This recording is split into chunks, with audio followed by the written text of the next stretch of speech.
ناظرین آداب، 14 مئی 2025 مطابق 15 ذی-القعدہ کے اودھ نامہ وائس ایڈیشن میں آپ کا خیر مقدم ہے۔ آپ سماعت فرمانے جا رہے ہیں اودھ نامہ میں شائع اہم خبروں کے خاص حصے۔ ہندوستان نے منگل کو ہندوستان اور پاکستان کے درمیان ثالثی سے متعلق امریکی صدر ڈونلڈ ٹرمپ کے بیان کو واضح طور پر مسترد کرتے ہوئے کہا کہ جموں کشمیر سے متعلق کسی بھی مسئلے کو دو طرفہ طور پر حل کرنا دونوں ممالک کی پالیسی ہے اور دونوں کے درمیان ایک ہی مسئلہ زیر التوا ہے کہ پاکستان کو غیر قانونی طور پر قابض ہندوستانی علاقے کو خالی کرنا ہے۔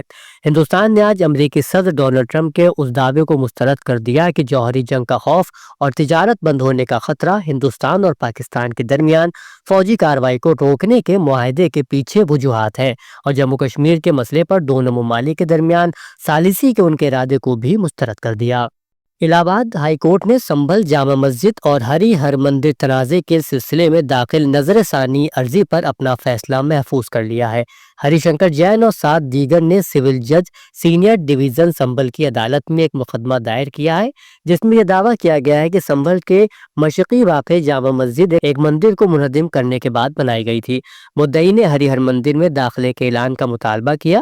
جامع مسجد انتظامیہ کمیٹی کی نظر ثانی عرضی پر ہائی کورٹ نے ASI کو 2 ہفتے کے اندر جواب داخل کرنے کا حکم دیا تھا۔ کوئی حلف نامہ داخل نہ ہونے پر عدالت نے آگے کا وقت دیا۔ یہ نظر ثانی عرضی سپریم کورٹ کے آرڈر کے بعد کی ہے، جس میں سنبھل کی دیوانی عدالت کے سامنے پوری کارروائی کے ساتھ مقدمے کے جواز کو چیلنج کیا گیا ہے۔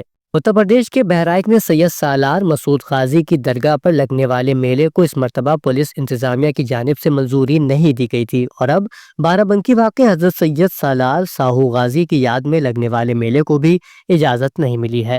14 مئی سے لگنے والے اس میلے کی تیاریاں چل رہی تھیں، لیکن اس کے خلاف ہندو تنظیموں کی جانب سے آوازیں بھی بلند ہو رہی تھیں۔ اس مخالفت کو پیش نظر رکھتے ہوئے پولیس نے میلے کو اجازت نہ دینے کا فیصلہ کیا ہے۔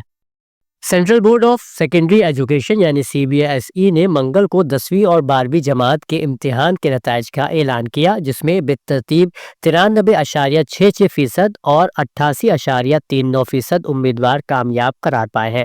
نتائج کے تجزیے کے مطابق 10ویں اور 12ویں جماعت کے دونوں امتحانات میں لڑکیوں نے لڑکے کو پیچھے چھوڑ دیا ہے۔ اتر پردیش میں H5 influenza bird flu infection کے شبے کو سنجیدگی سے لیتے ہوئے اتر پردیش کے وزیر اعلیٰ یوگی آدتیہ ناتھ نے سبھی چڑیا گھروں، پرندوں کی پناہ گاہوں، national parks, wetland areas اور گائے کی پناہ گاہوں میں محفوظ جانوروں اور پرندوں کی حفاظت کو اولین ترجیح دینے کی ہدایت دی ہے۔ وزیر اعلیٰ نے منگل کو متعلقہ افسران کے ساتھ ایک اعلیٰ سطحی میٹنگ میں کہا کہ اس انفیکشن کو روکنے کے لیے مرکزی اور ریاستی حکومتوں کے رہنما خطوط کے مطابق تمام ضروری اقدامات فوری طور پر کیے جائیں۔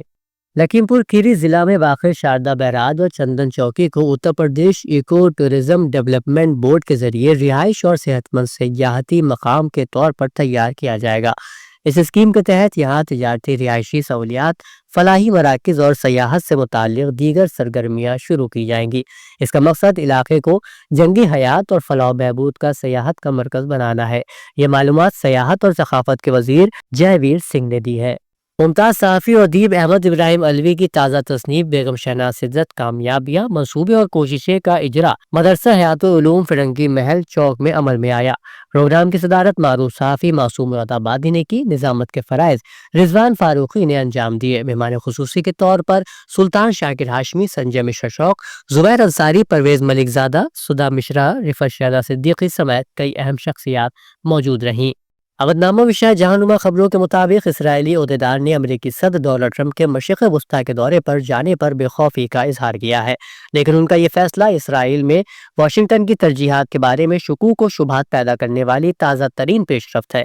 میڈیا میں شائع برطانوی خبر رساں ایجنسی رائٹرز کی رپورٹ کے مطابق اتوار کو غزہ میں فوجی کارروائیوں کو تیز کرنے کے منصوبوں کا اعلان کرنے کے بعد اسرائیلی وزیر اعظم بنجامن نیتن یاہو کے دفتر نے کہا کہ اسے امریکہ کی طرف سے ایک امریکی نژاد اسرائیلی یرغمال ایڈن الیگزینڈر کی رہائی کی اطلاع دی گئی ہے۔ یہ بات چیت براہ راست واشنگٹن اور حماس کے درمیان ہوئی تھی، جس میں اسرائیل شامل نہیں تھا۔